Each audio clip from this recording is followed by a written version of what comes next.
I'm here to serve the greater good. I prosper and flourish wherever I go. I'm always safe and divinely protected. I'm here to serve the greater good.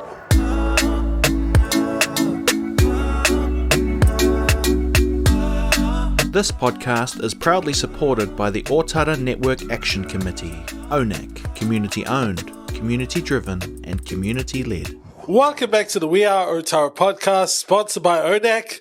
ONAC, community-owned, community-driven, community-led. Now, we had an amazing guest by the name of Noma Sio-Faiumu. She is one of the awesome members from Sound, so that's SOUNZ. And they're an amazing group of people who are pushing for our lovely Pacifica people to go through our musical and arts avenue. So we get into a lot of things into our topics of our podcast today, especially about our generation and about our parents. I tend to think about my parents as the people who paved the way for us. So me and Norma went through those conversations, and hopefully by the end of this episode, you will go through your parents and ask them those questions that we asked the same. And now, enjoy this episode. You've heard me enough. Enjoy it right now. This is Norma. Enjoy. So how was your morning, by the way? My morning was good. Yeah? Yeah, woke up late, cooked some breakfast. I haven't cooked anything for like maybe a few weeks now because I've been on an event. Hey. So it was good to do that. How was that event, by the way? I was curious. Yeah, so in the weekend was the Dawn Raids commemoration with Ngāti Whātua. Yeah. On Saturday, Ngāti Whātua Ōrākei Marae.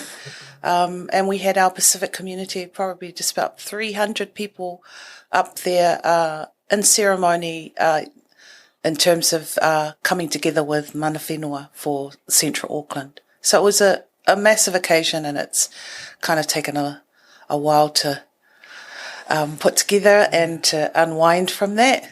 Yeah, no, absolutely. You must have felt a lot of feelings out there in that event, because that the words is synonymous to, even around South Auckland, Dawn Raid. You know, I'm blessed that my mother and father had a sponsor.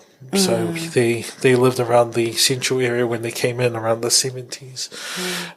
So they didn't go, I think if I remember correctly, they didn't leave that sanctum of being protected by that sponsor until like 2 or 3 years later.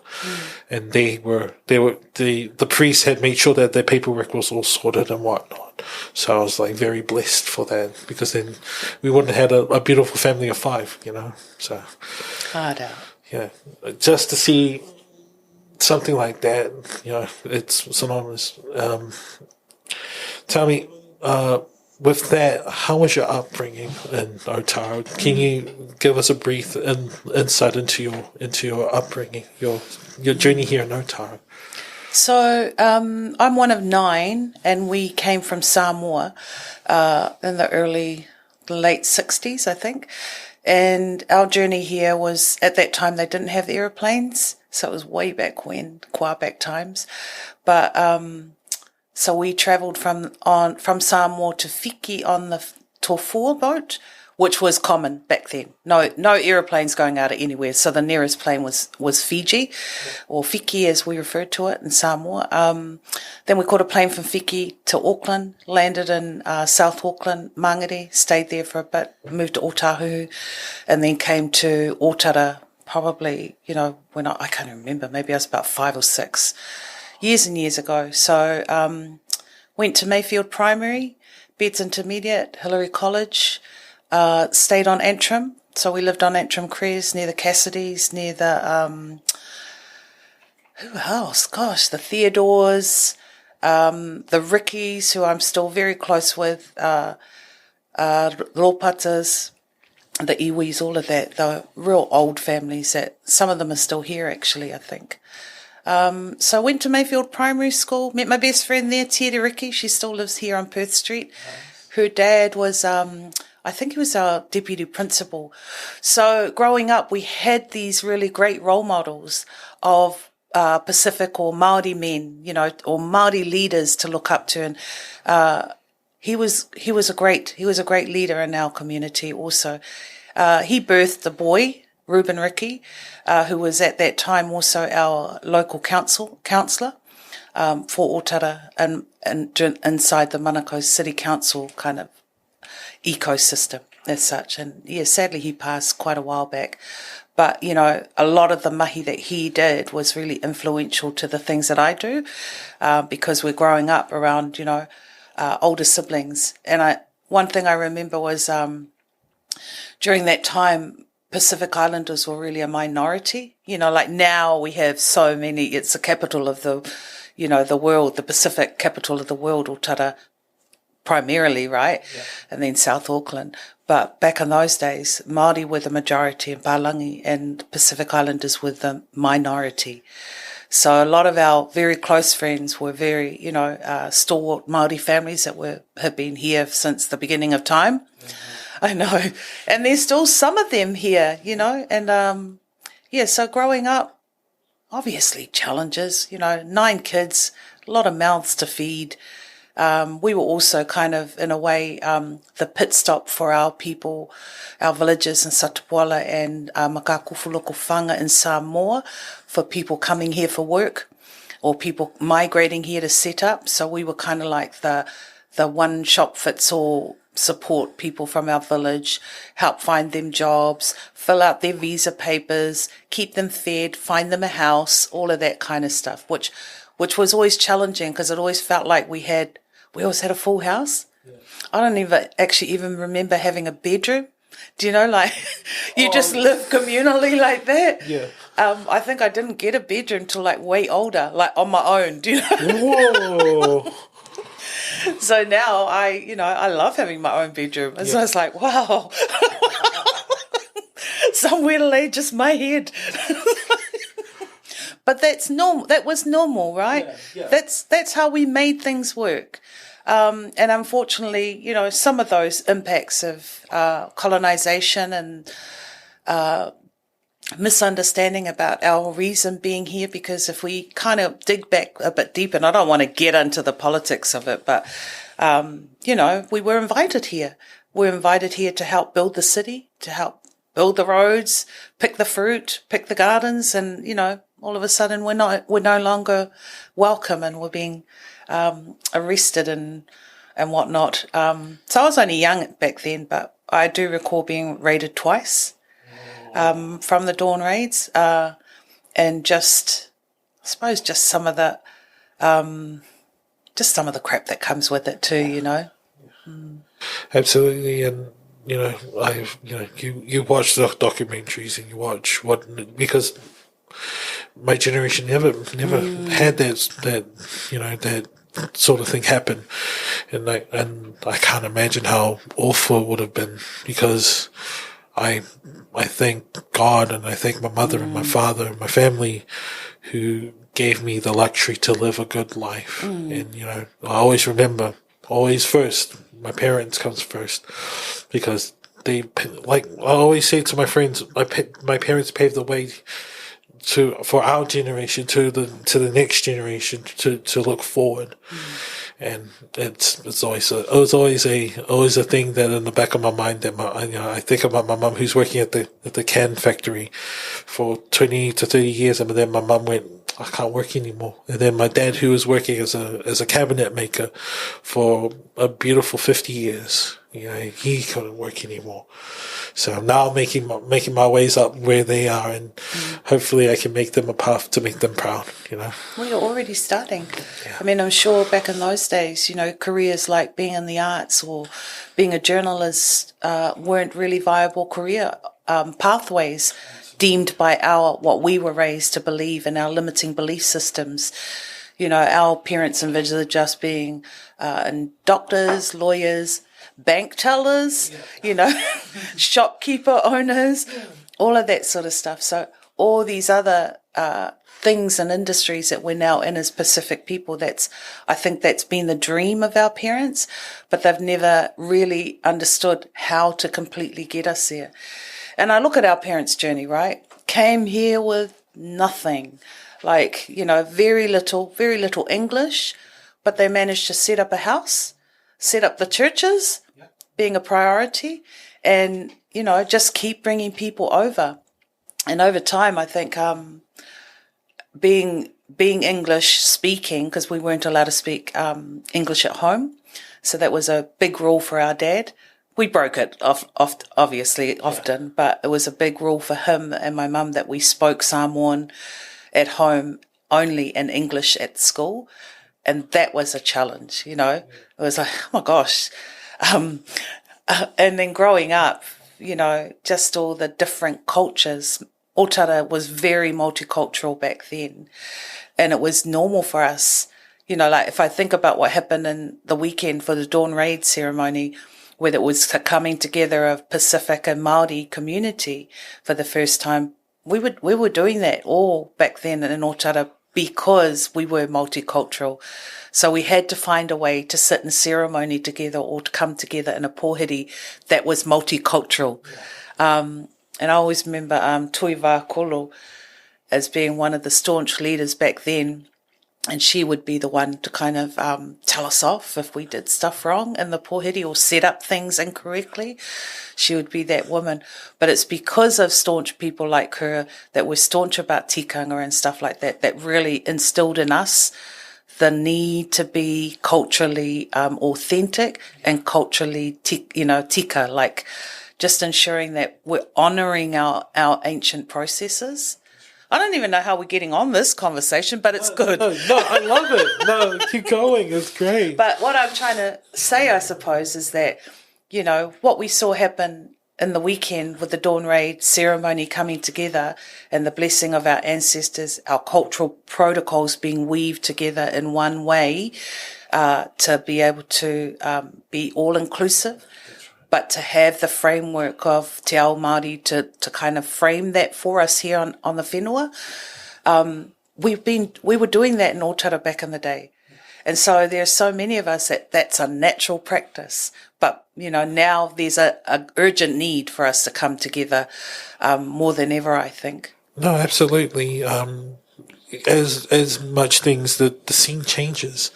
So you got new families coming in Ōtara, and no matter what culture or race or where they belong, there's always a story behind it, and I always feel like there are always similar reasons why they came here.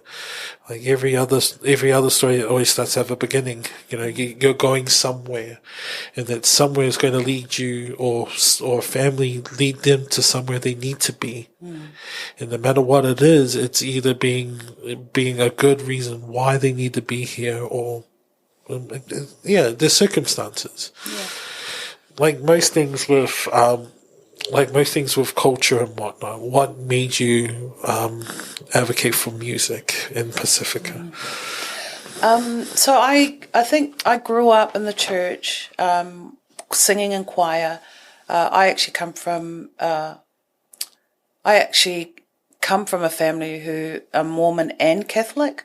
So living in a household with those two religious perspectives was really interesting, but it actually helped inform a lot of my perspective, and I could see how two opposing views could coexist in one space, if that makes sense. Yeah. Like, you know, it wasn't a thing for us because we grew up with these different perspectives, that it really helped to inform a lot of, I suppose, the work I did. Growing up in the choirs, being around my friends who came from really challenging struggle families. You know, we all had a struggle one way, shape or form. Music was our expression. Music was our way out, our way to get out of the normal struggle that we didn't really want to connect with all the time. You know, I mean, we're talking about kids that, you know, that I grew up with would just have horrible backgrounds by today's standards. But by then standards, it was normal, right? It was just the normal everyday thing. And it's not what we wanted, but it's what we inherited. And we kind of know that now. I think when we can look back from where we are now, we go, oh yeah, that happened to us because we were all pushed into this whole space of Ōtara for the industrial revolution of our nation, right? You know, because this is where the power station is, all the industrial areas came, and we came here to work it. And I look back on those days. Those were hard days. our parents were working multiple jobs as well as cleaning. I remember at night my dad would finish work at, I think it was Rex Harvey, and then in the evenings would have to wait till the Star and the Criterion Tavern closed, and then we'd have to clean. So we'd have to go clean. I always remember I'd be like the first there looking for the coins and the dollars in the couch, like, here's the couch that always has this little rip and you can go in and get the money that's falling through. So I would always be like the first one to put my hand up because I knew there'd be an opportunity to find some of that extra cash. So those were good experiences. But growing up these days, we're not that, we kind of in a way tend to spoil our kids and we kind of shelter them for that. But back in those days, we had to work with our parents as part of our obligation to help them, not just be, at home doing nothing.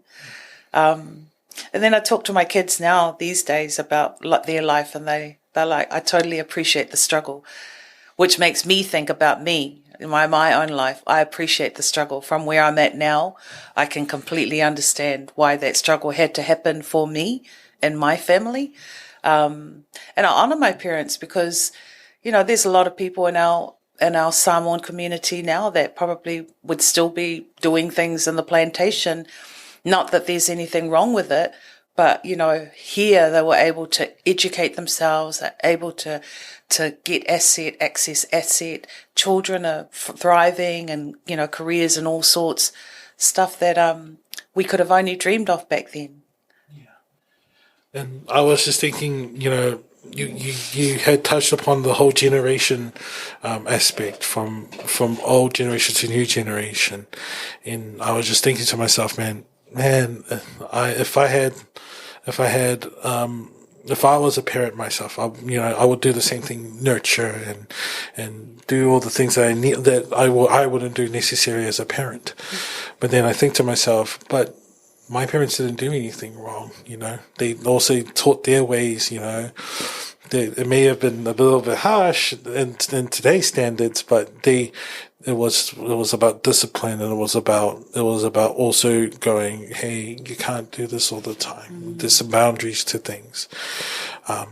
So the follow-up question would be, if you had to talk to a young generation parent who's just beginning with their first child, who's wanting to do something like the arts, for as an example, how would they lead them in that pathway? Or how would they lead them? How would you advise them in terms of helping them out grow their beautiful child into where they need to be?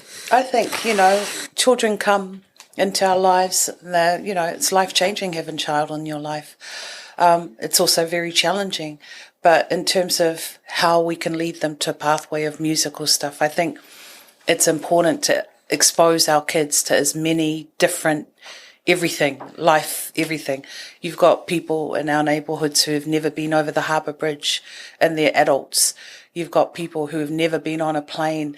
I just think the more exposure that we can give to our kids, allow them to lead their journey and really just tap into things naturally. But if it was music and arts, ideal places just start them really, really young with anything. And it's never too young. My granddaughter's now 2, and when she was since she was born, we've just been on drums with her. And those that the whole rhythm thing, right? It's then, well, what's the next instrument she might be interested in learning? Not what I want to force on her, but what is it that she might like to pick up? Now she's into climbing, into swimming, but the base foundation of it for her, I think, is rhythm. And for her to know and understand her rhythm, understand how to regulate it. I think our kids can do anything that they want to do. The world's our oyster. What I find from my experience has been a barrier for our kids getting access to anything is our limiting beliefs. For a long time, we believed what the media talked about us. We believed that stereotype, and we're still undoing some of that. Some of the ways that our parents have, and you've touched on it, have kind of raised us, not through the fault of their own, because they were just doing, what was best for them for that time. And so now for us, as we're, third, fourth, fifth generation parents from the polymigration, raising our kids in these suburban areas, it's important for us to anchor them, I feel, in a lot of the cultural stuff that we realise has been lost. And we're seeing it now. I mean, never before has it been such a great time to be a Pacific person. We're seeing our languages and our cultures thriving on an annual basis. We're seeing it online more than ever. So we're tapping into all of that, the learning of our languages, our reo, the cultivation of it, and we're passing that on. The early childhood centres, these didn't exist before. Even kōhanga was the only thing that existed back in those days. My kids were Pacific kids, but went to a kōhanga because we didn't have aonga amata or any of those, but that was the closest language for them to kind of learn as such. Did I just go right off the question, Vincent?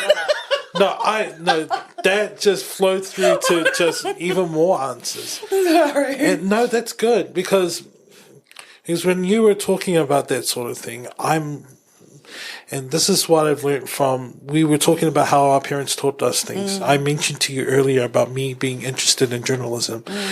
So the very first piece that I watched was Richard Long talking about a very sensitive topic about a certain criminal that happened in South Auckland.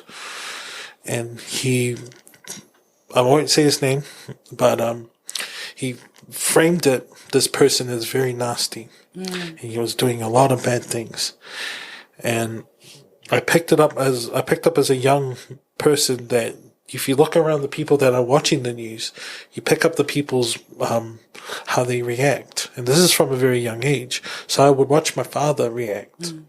And when they mentioned buzzwords or keywords like South Auckland or like the job nearby, my father would have a disgusted face, and he would look at it and go, oh, no, And that's how I picked up certain things. And you mentioned about language and about the establishments of like kohangas and whatnot.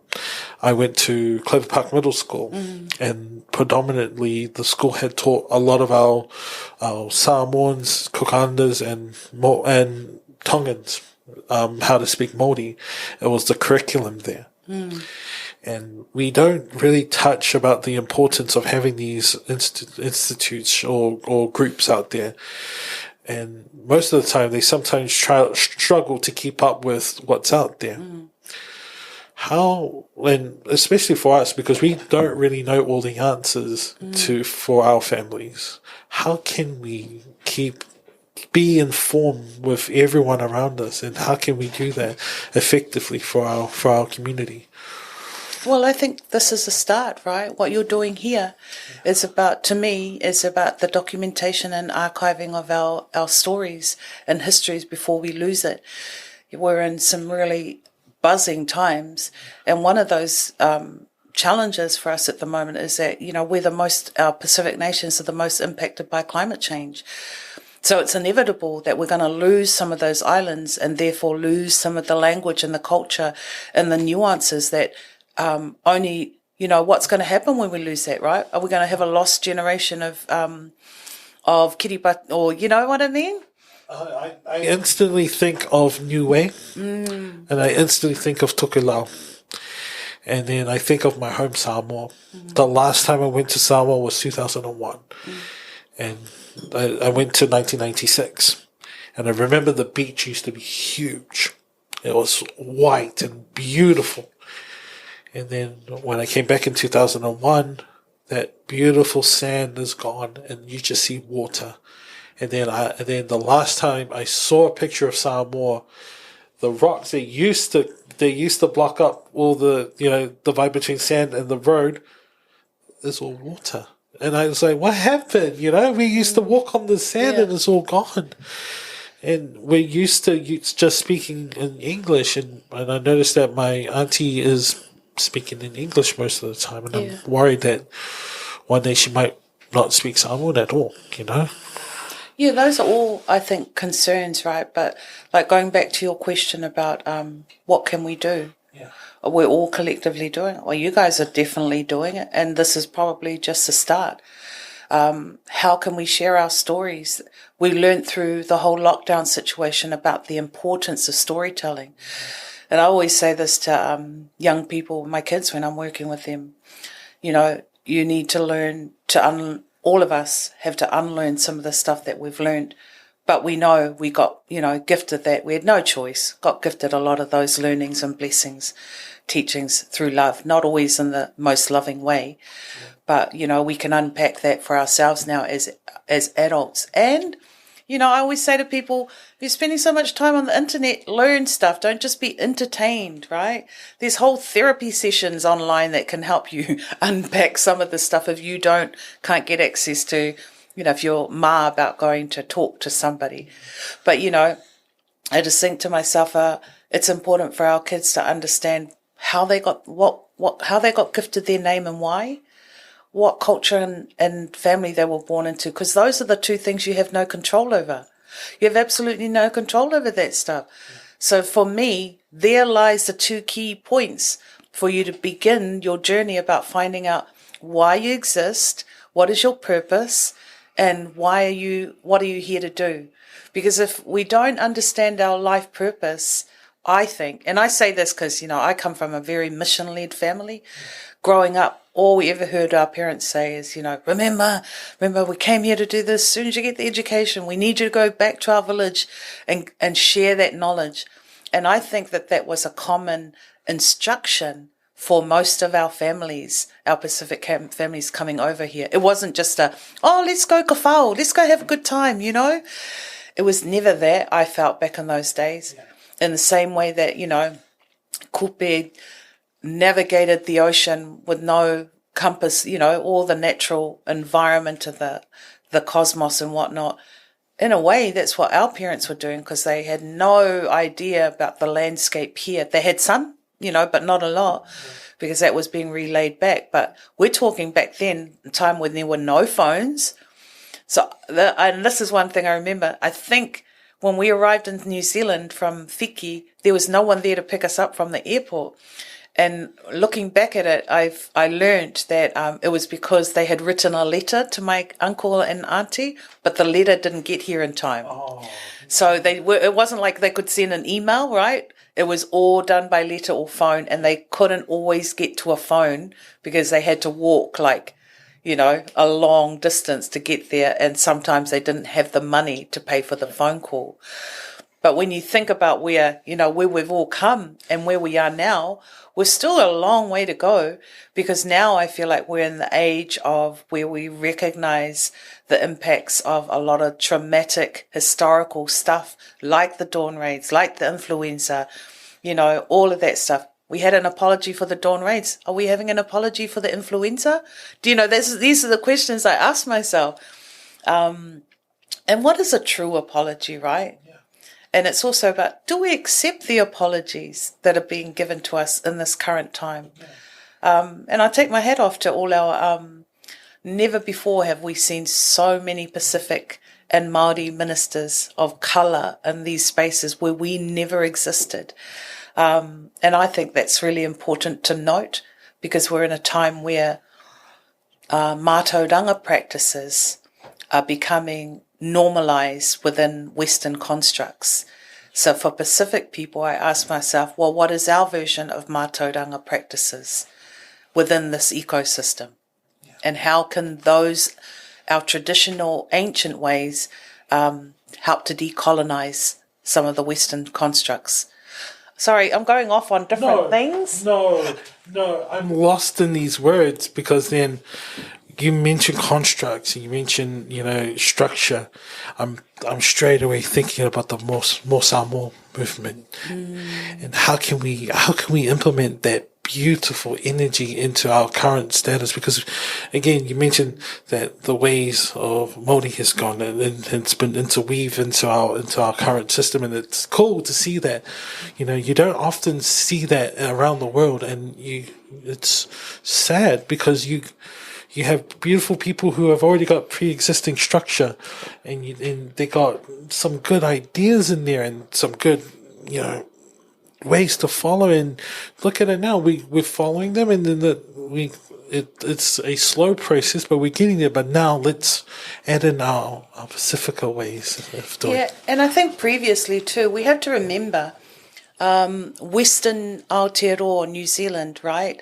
Let's think about the Tohunga Suppression Act, where they suppressed all of that, our natural tohunga and our leaders, and the same kind of in a way to a similar thing happened with us through the colonization of the missionaries. And I'm not saying that, gosh, I love some of it. I love some of I love wearing clothes. I'm glad I'm not running around in wintertime. You know what I mean? Yeah. But I just think, well, why is it that so many of us only remember our story as far as the missionary story? And Māori, they are just so in sync with their traditional stories. They are not myths and legends to them, and it's just that they're living and breathing their tikanga and their practices. I think we have a lot to learn from them about that. And I think, more than Māori were, Pacific were heavily colonized by religious structure. And I say that being a child who's been raised in religious conflict, and now understanding the importance of the spiritual connection more than the religious connection. And there are churches out there that do some amazing work. But, we have to also be real. We're in a time and age now where we have historical facts on so much and evidence of so many things that were practiced that should not be practiced, and we can't keep sweeping that stuff under the rug, do you know? Yeah. We have to find ways to address it, because that's all about the decolonization of our communities and putting them back into a state where we can just naturally be in our own infrastructure and system. But I feel like we're never going to get that right here in Aotearoa unless we are working in sync with Māori. Absolutely. Because they're our tuakana teina, however we want to look at it in that space. They hold parts of the knowledge that was lost to us, and we hold parts of the knowledge that was lost to them. So I think that's one of the things I kind of took away from me in the weekend that just passed, working closely with Ngāti Whātua. That was a beautiful union coming together, and they were very gracious and generous about everything that they gave to the whole kaupapa. I was just thinking about this, and I was thinking it quite a bit. Our school curriculums learn about different parts of history. We think about our ancient history, so Greek, Roman, and then we think about our social history. So we go through the different variety of social changes. So that's like the U.S. movement during the Black movement when that was happening during that time, and then we go through other countries and their different movements. What I would like to see in our own curriculum is a proper, well-structured with both Māori and Pacific Islander, a curriculum where we learn not just from missionaries, like you mentioned, but what our history was like. What was the stories from our Pacific Islanders? Who were our big storytellers who led the way of our, of villages who told stories about what they'd done, in the past. That would be an interesting way of learning about their history. And I definitely will say this wholeheartedly because of our generation. A lot of them will pick up that study. And I feel that if they heard about our stories even further than what we hear now, I reckon we got a new generation that will carry that story into the future. And that's the hope, right? Because we know to a big extent that we inherited a defunct blueprint of how we be here. Yeah. And a lot of that involved us foregoing and losing our language and assimilating and, with Palangi systems, because it was just better to be accepted, I suppose. I don't know, and it's important in this time and age to return back to relay some of those foundations that were absent when we were growing up. And I suppose that's really what informs a lot of the work I'm doing at the moment, is kind of identifying, even within the music industry. I mean, at the moment, it's no secret, our music industry is fraught with a lot of challenges. So do we really want to keep leading our kids into an industry infrastructure that was never built for us?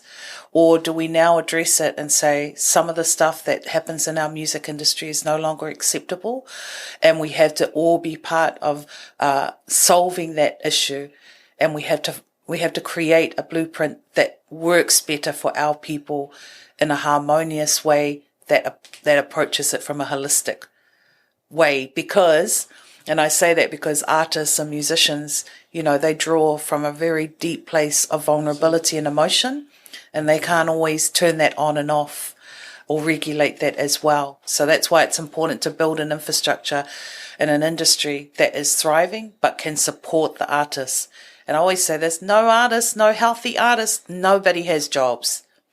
So if we're not looking after the well-being and everything of our artists and our creators and our greatest minds and problem solvers, then, we're not doing the whole kaupapa justice, I think.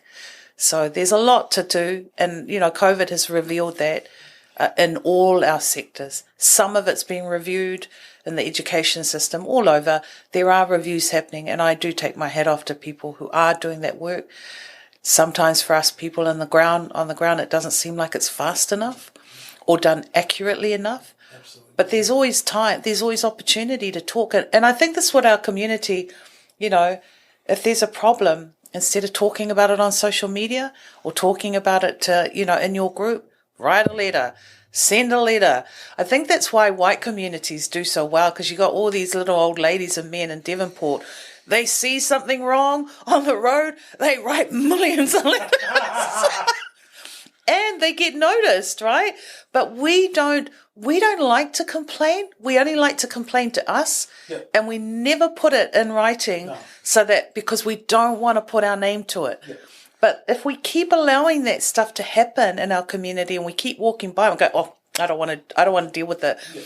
I don't want to be, ostracized or blacklisted or stuff like that. It takes courage to do that. You're not going to be liked. But are you here to be liked? Reality, right? Yeah. Are we here to be liked, or are we here to serve in our God-given purpose? So those are always the questions that I have to ask myself before I jump into kaupapa. I have to go, why would I do that?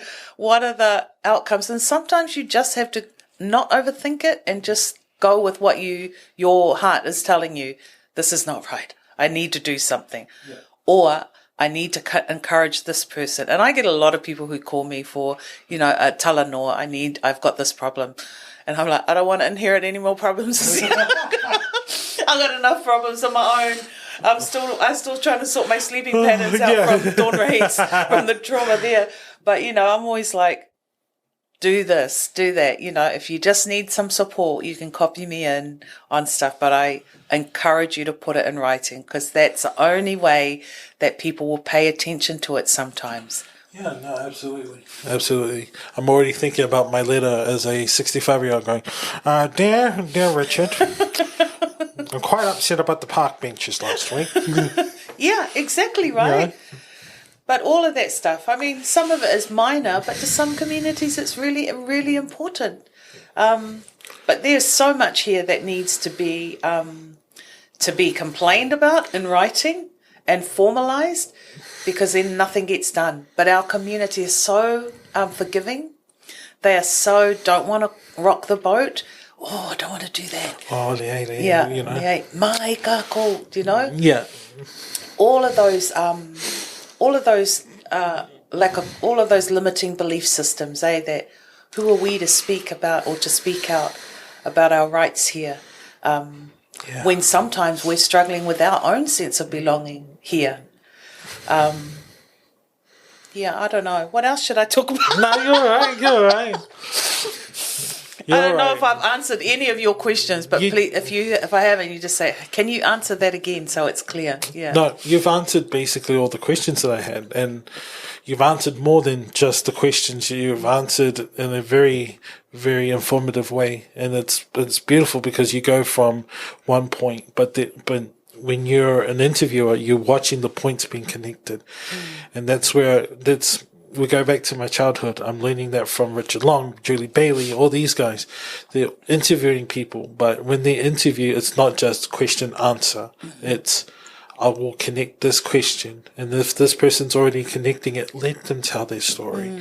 And I think that's what we need to do in our generation, is that, and I believe in my generation, around our age, is that we ask our old elders the questions that we need to ask, and listen. And not just passively listen, going, actually take in, absorb as much as we can, and then we can be able to do this when our next generation comes up and they got their questions, and we can go, yes, I can answer that. You know, I want to be able to do that when I pass on to this next role, to the person who's sitting in that desk. This is how we do our things, you know, and they can be able to go, okay, my brother's coming, and I can show them how to do that. You know? Yeah. I love that painting behind you, by the way. Oh, yeah. I'm like, oh, wow. Didn't notice that, but it's beautiful. Thank you. Thank you so much. And it really lights you up too. Sorry. Just the way, I'll show you, just the way you were sitting. It's sitting like a tiari over your face. Oh. Yeah. No, it's beautiful. I'll show you. Hey! Like you have an A, you know. That's Will, our producer out there, doing his amazing work. He's a part-time interior designer, you know. Yeah, but I mean, there's heaps to discuss. There's heaps to discuss. I just want to make sure you've got the questions answered that you wanted answered. No, absolutely. And most of the time, the questions that I would think that someone who's from our neighborhood, from our community, would ask. And like we said, we can't really ask questions because we feel maha sometimes. So I'll do the hard job for them and ask the question. You know. And that's the thing. We don't ask enough questions. Right? Why did this happen like this? What happened back in those days? Yeah. And I think the more that we educate ourselves on and aren't afraid to ask the questions about what happened in our past, but not live in the past, right? Yeah. Because we can't go back and change stuff that happened to us. We can most definitely learn from it and move forward. And I think that's part of our wayfinding, navigating ways and our gifts, is that we can take those learnings and go, that happened, can't change it, you know, where's the next horizon? Absolutely. And we need to go that way. But I think it's important that we take as many of our people on that journey as well. Yeah. You know, we're the most impacted by so many things. We're overrepresented in the prison system. We're too many people, with highest rate of diabetes, drink driving, all of this sort of stuff. Why? Why are all those things like that? And it's because, obviously we know the whole merging and assimilation of different cultures and our displacement in a lot of these spaces has seen us in a way wandering around for identity, community, connection, all of those things. To support those movements. And I totally agree with that. Hence the reason why we do these stories. We honor the past, and then we show the future what it could be. And if only those who watch and listen are willing to help out and actually put action from words to action, then we can go forward from there onwards. Thank you so much. No, my Lord lover. Thank you, Vincent. I have one more question for you. Okay, sorry. No, I sound like I'm ending it, but no worries. So I always leave off with our viewers with a quote or a piece of scripture. Normally this is just to uplift, to remind those who are listening, who are watching, if they hear this is something to uplift and to keep them going every day. So would you have something like that for them to hear? Yeah, I mean, I have lots. And I am mindful because and the reason why I have this for myself is because I understand how I've been raised, and not just me, but, a whole lot of my generation have been raised by the words that have sunk into us and programmed us to be a certain way. So I've had to really spend a lot of time sharing and thinking about myself, about being more positive about the words I say to myself. So I always wake in the morning and, thank God that I've woken. My gosh, because I don't know how many, we have millions of people who don't get to see the new dawn. And some of those people get leave behind things that were undone. And I always am mindful of that too, because we live next to a cemetery where we live and work. So I'm always really mindful about those unmet dreams and aspirations of our previous ancestors. So I always wake and I'm always like, I release all pain and negativity from my life and my body. I receive and accept all love, peace, joy, and wisdom, money and harmony. And I say money specifically because we have, as a community, a very fraught relationship with money. Some of us have very negative money experiences. Some of us have not been taught about money, and some of us believe we don't deserve it. So I feel like that's a really important thing that I tried to practice in me, because I was, we're not taught like Balangis are taught, right? Wealth practices, generational wealth. We don't know any of that stuff. We know other things, but that kind of information hasn't been accessible to us in our raising. And I always try to really start it positive. I try to be really grateful for everything I have. And I always end it with, I'm here to serve the greater good. I prosper and flourish wherever I go. I'm always safe and divinely protected. I'm here to serve the greater good. Those are just things I constantly am reminding myself of. I think everybody needs to find a practice like that, because there is a lot of, if we want to talk about how we decolonize outside of us, we actually have to start with us.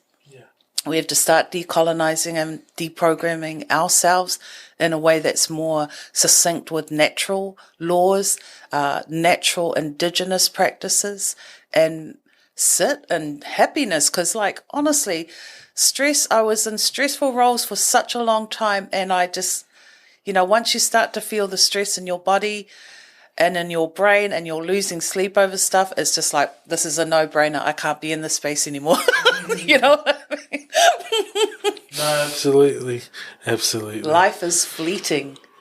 And pretty much, you got to do your best to live it fully and live it to your best. Yeah. Thank you so much. You're welcome. Thanks, Vincent. No worries. Awesome. And once again, thank you so much for watching. I hope you enjoyed this episode as much as I did. Kia ora.